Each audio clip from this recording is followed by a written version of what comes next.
दर्शकों, अगर आपने हमारा YouTube चैनल सब्सक्राइब नहीं किया है तो आप हमारा YouTube चैनल सब्सक्राइब करें। सब्सक्राइब करने के साथ साथ आप बेल बटन दबाना ना भूलें ताकि आपको हमारे नए वीडियो की जानकारी मिल सके।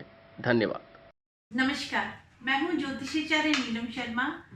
आइए आज हम ज्योतिष का ही विषय लेते हैं। ज्योतिष के विषय को हम अभी आगे बढ़ाते हैं कुछ दिनों तक, क्योंकि ज्योतिष इतना विस्तृत विषय है कि इसमें जितना भी बोला जाए, जितना भी पढ़ा जाए, हर रोज जैसे समुद्र में से मोती निकाले जाते हैं, ऐसे ही ज्योतिष के अंदर से हम ग्रहों में की बातों से, ग्रह के कॉम्बिनेशन से, ग्रह की स्थिति से हर समय हमारी एक नई प्रेडिक्शन बन जाती है।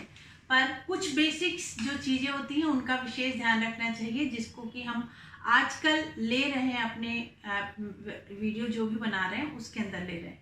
तो आज हम बात करते हैं कि किस तरीके से ग्रह हमारी बॉडी के ऊपर इफेक्ट करते हैं या बॉडी में उसको काउंट किया जाता है, देखा जाता है।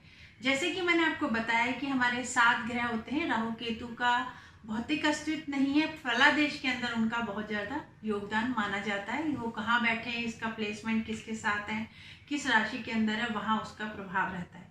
पर मेन बॉडी के अंदर हम 7 ग्रहों को किस तरीके से इंडिकेट करते हैं वो मैं आज आपको बताती हूँ। सूर्य को हम आत्मा मानते हैं, तो चंद्रमा को शरीर और 5 ग्रहों को ज्ञानेंद्रिया मानते हैं, जो कि हमारी बॉडी के अंदर रहती हैं। अब बात करते हैं कि इन 7 ग्रहों को किस तरीके से, अगर हमारे बलवान होंगे तो वो बॉडी में वो क्या चीज बढ़ोतरी करते हैं या घटाते हैं, या किस तरीके की शक्ति को वो बढ़ाते हैं। तो आज बात करते हैं जैसे कि सूर्य और मंगल जो प्लैनेट है, उससे बॉडी का यानी शरीर का तेज बनता है।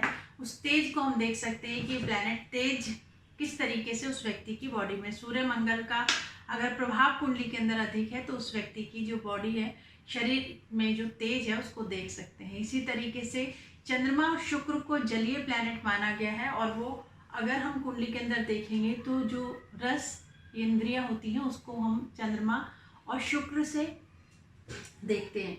अब बात करते हैं कि जो बुध है वो पृथ्वी तत्व ज्यादा लिए होता है, और घृणय शक्ति यानी सूंघने की ताकत बुध ग्रह के अंदर मानी जाती है। वीरवार को यानी गुरु को आकाश तत्व अधिक उसके अंदर होता है, गुरु के अंदर, और गुरु से श्रवण शक्ति को लेते हैं। अगर इनमें से कोई भी प्लैनेट वीक होता है, कमजोर होता है, तो बॉडी के अंदर, शरीर के अंदर उस चीज की मात्रा कम हो जाती है।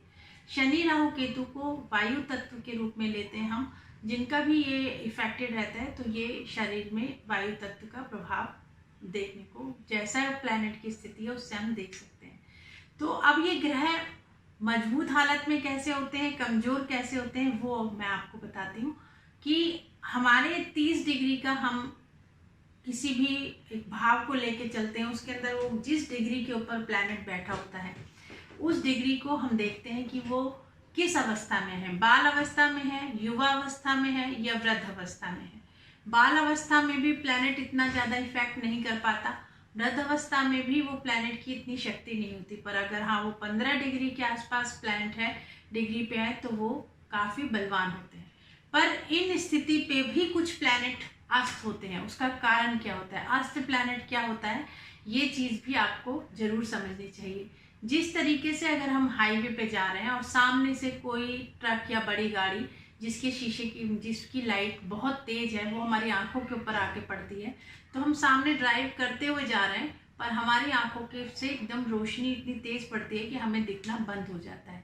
उसे कहते हैं कि अस्त होना। इसी तरीके से जब सूर्य के पास कोई भी प्लैनेट आता है तो वो अपना अस्तित्व खो देता है, यानी कुछ क्षणों के लिए उसको दिखना बंद हो जाता है, तो उसे अस्त की अवस्था बोलते हैं। पर ये एक विशेष डिग्रीज पे ही होता है। जैसे कि चंद्रमा 12 डिग्री के ऊपर अस्त तक माना जाता है कि वो अस्त रहेगा अगर सूर्य के पास है तो। इसी तरीके से अगर हम देखते हैं कि मंगल 17 डिग्री के ऊपर अस्त होते हैं, और जो बुध प्लैनेट है वो अगर वक्री है तो वो जो है 14 डिग्री पे, और मार्गी है तो 14 डिग्री पे अस्त माने जाते हैं, और 12 डिग्री पर वो वक्री अवस्था में होते हैं। और गुरुदेव यानी बृहस्पति को मानते हैं कि 11 अंश पर वो अस्त होते हैं।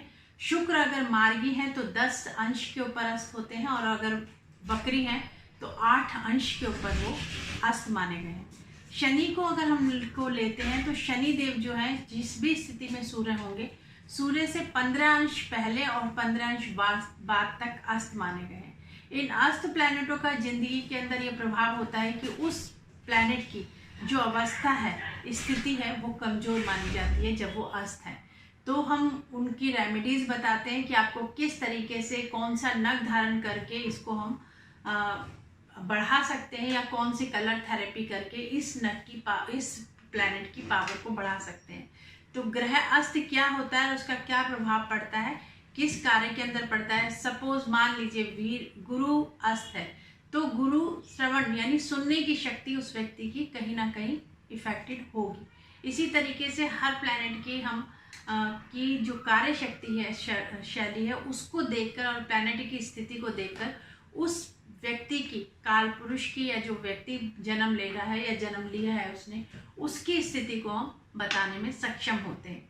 तो फलादेश करते वक्त, फलादेश जब भी हम करते हैं तो इन बातों का विशेष ध्यान रखा जाए कि ग्रह की स्थिति क्या है, ग्रह उच्च का है कि नीच का है कि अस्त है, इन सब वक्री है कि मार्गी है, ये सब प्रेडिक्शन करते वक्त अहमियत रखते हैं। तो इसके बाद जो नेक्स्ट वीडियो बनेगा उसमें हम ग्रह के उच्च का किस डिग्री पे होता है, नीच किस डिग्री पर, किस राशि में होता है, उसके बारे में बात करेंगे कि जिस समय हम फलादेश करेंगे तो ये बात तुरंत की तुरंत हमारे जहन में आती है और हम फलादेश करते वक्त जो प्रेडिक्शन होती है वो बोलते हैं।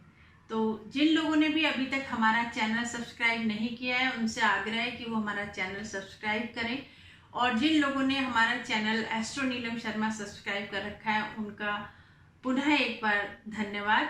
और जिन लोगों ने भी अभी तक हमारे चैनल को सब्सक्राइब नहीं किया है वो ज़रूर सब्सक्राइब करें, और अगर पसंद आता है तो आगे शेयर भी करें।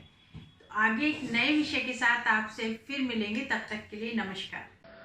दर्शकों, अगर आपने हमारा YouTube चैनल सब्सक्राइब नहीं किया है तो आप हमारा YouTube चैनल सब्सक्राइब करें। सब्सक्राइब करने के साथ साथ आप बेल बटन दबाना ना भूलें ताकि आपको हमारे नए वीडियो की जानकारी मिल सके। धन्यवाद।